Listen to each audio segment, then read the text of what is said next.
Hey guys, it's Matt over at BePreparedA2Z.com, and I'm just coming with you today and we're going to do a video. I'm so excited. This is one of my favorite all-time comfort foods. Even if you don't like the 3 ingredients that are in it, it is absolutely phenomenal. I've had people that say, I don't like that. They try this, it is amazing. It's just a Jell-O salad. It's 3 ingredients, super simple. You can teach your kids how to do it. It melts in your mouth. It's just amazing. So stay tuned and let's get into this strawberry gelatin banana cranberry Jell-O salad.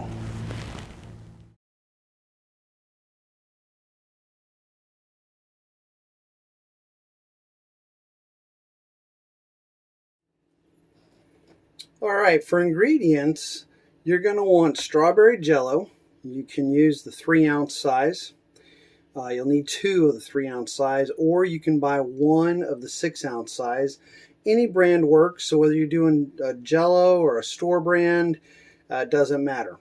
Jellied cranberry sauce. Make sure you get the jellied, not the whole cranberry sauce. It makes a huge difference in the outcome. Again, brand does not matter in what I have found to date. Bananas.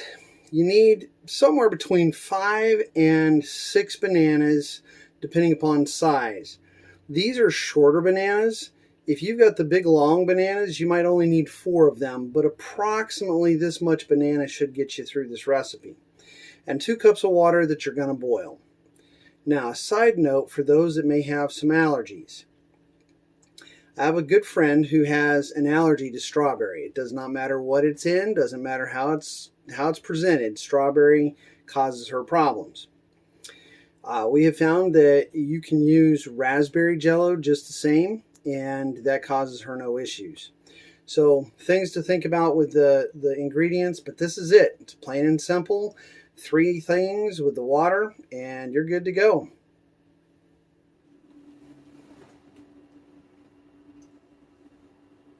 All right, now for the pots, pans, dishes, again, this is a very simple recipe.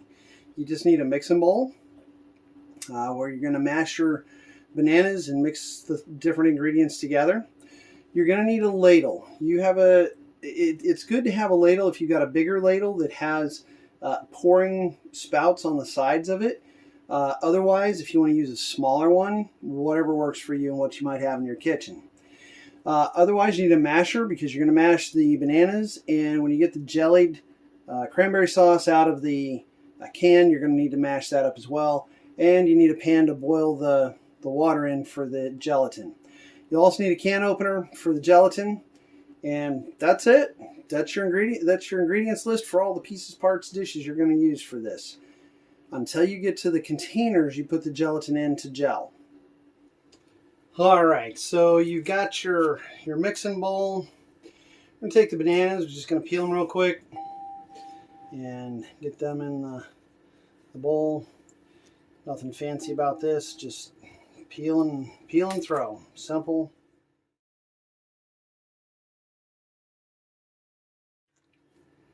These bananas might be a little bit on the ripe side. I like them just a tiny bit greener than this, but these will work just fine. I personally don't like any of the bruised areas like this, so I'm just going to pop that bad boy off of there and probably feed that to the dog later.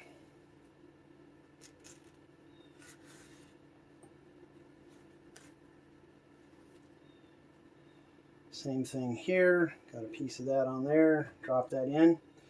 Now, the next thing you're going to do is you're going to get a hold of your masher. You're going to mash. Now, when you mash, you don't want to mash this too much because bananas, especially riper bananas, will get juicy. And as much as that's nice and it helps with the sweetness, you don't want that much juice in this product because what happens is it becomes a little bit runny. So we're going to mash this just enough to call it mashed. You don't want it this unmashed. You want to make sure that all the chunks are actually broken up. And You go around maybe 1 time or 2 times more just to kind of make sure that everything is mashed. A quick mix just to make sure you don't have any big chunks in there. Oh, there's a chunk, so we'll get that. But that's pretty much it. It doesn't take a lot of mashing. Simple, easy, done.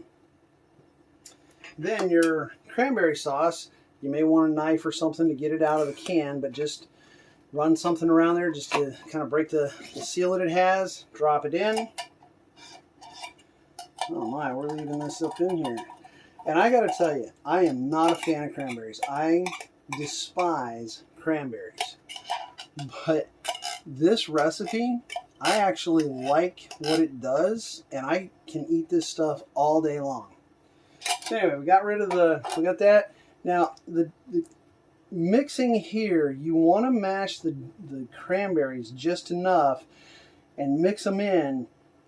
And remember, this is all mashing the bananas again. So you want to just kind of do this, the cranberries first, kind of in their own little corner to kind of get them broken up some. And then just start mixing around and get it all mixed together. Again, you don't want any big chunks of this, because big chunks on either side is going to give you a distorted taste. It's all got to be kind of blended together. And honestly, that's good enough. So we double check this with a quick swirl around. Oh, there's a piece of banana trying to sneak by. So we'll get that mashed up and see if we can dig that back out of there. No.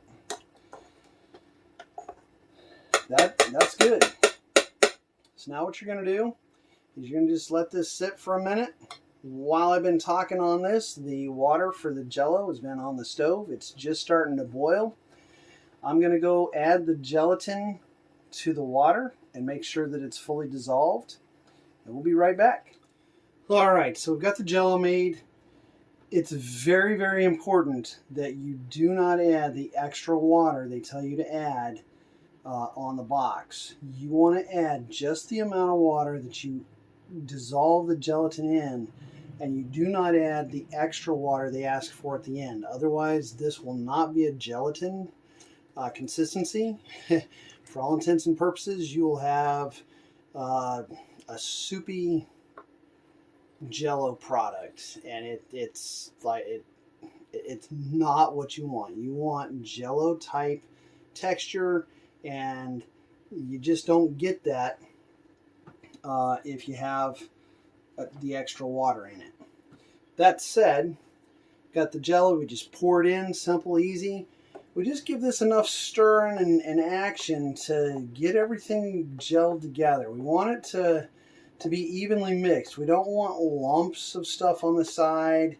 We want this to be fairly liquid so that the gelatin mixes in around the other ingredients so that it can hold it together. You've seen some of those Jell-Os where they have mandarin oranges or other types of fruit, banana chunks or whatever, and they put them in and the Jell-O goes around them and holds them in suspension. It's basically what we're doing here, but with much, much smaller pieces. Now, one of my favorite things, this is the last thing I need this mixer for, this masher.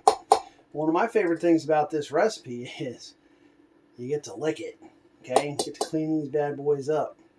So set that aside, because we're going to go straight into putting these in the containers. Now, I had a friend that turned me on to this wee yogurt, and these little glass containers that this comes in are perfect. Now, you could take this bowl and put it in the fridge and, scoop Jell-O out later. That's fine.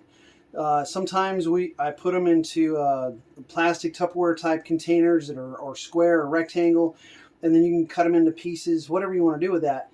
But if you're swinging to help somebody that's on a diet, these little glasses are about 100 calories with all the ingredients combined.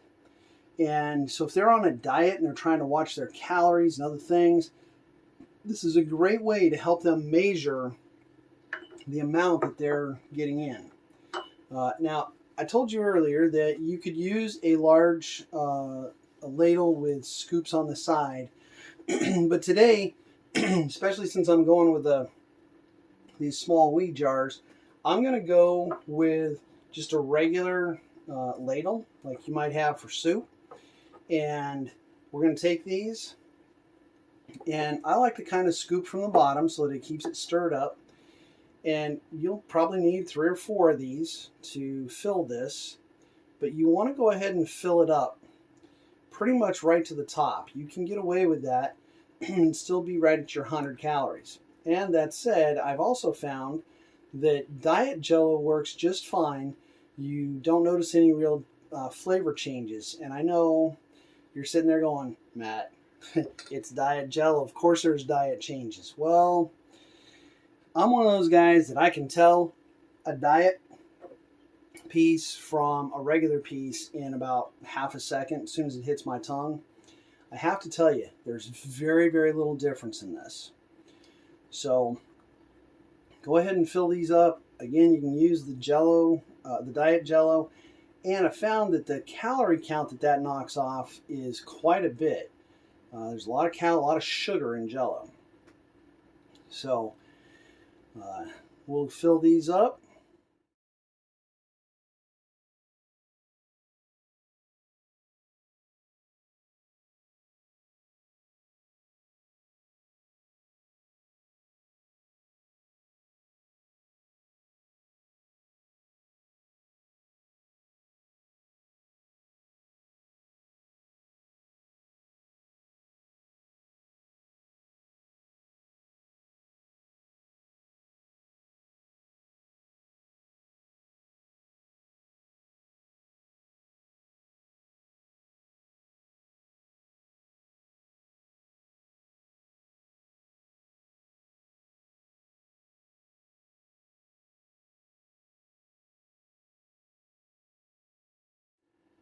All right.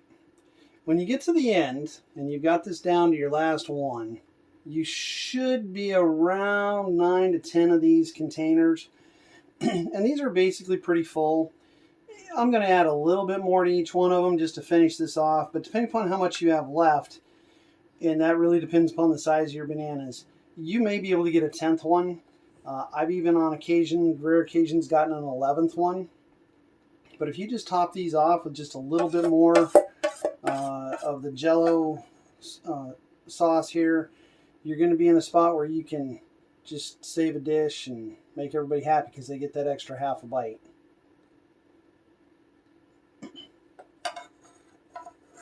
Once you got this done, you're just going to throw it into the fridge, let it chill.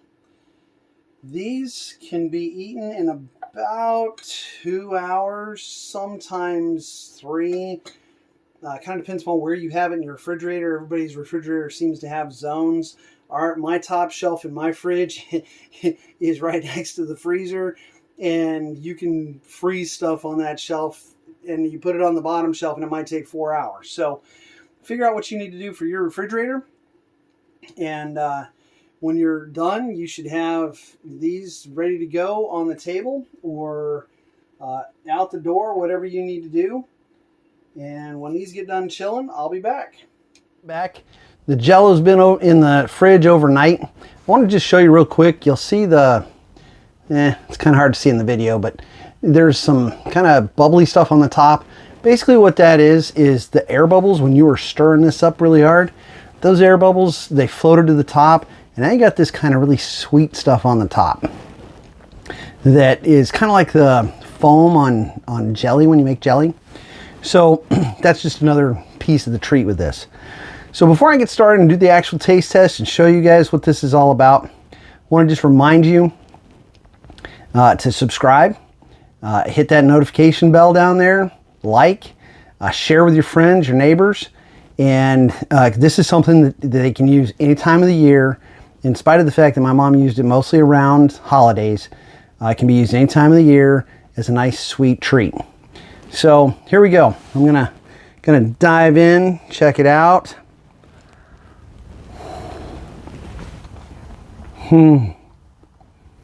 Man, melt in your mouth. Before I take this bite, look, I'm going to sit here and eat this whole thing. You guys have a good day. Thanks for stopping by.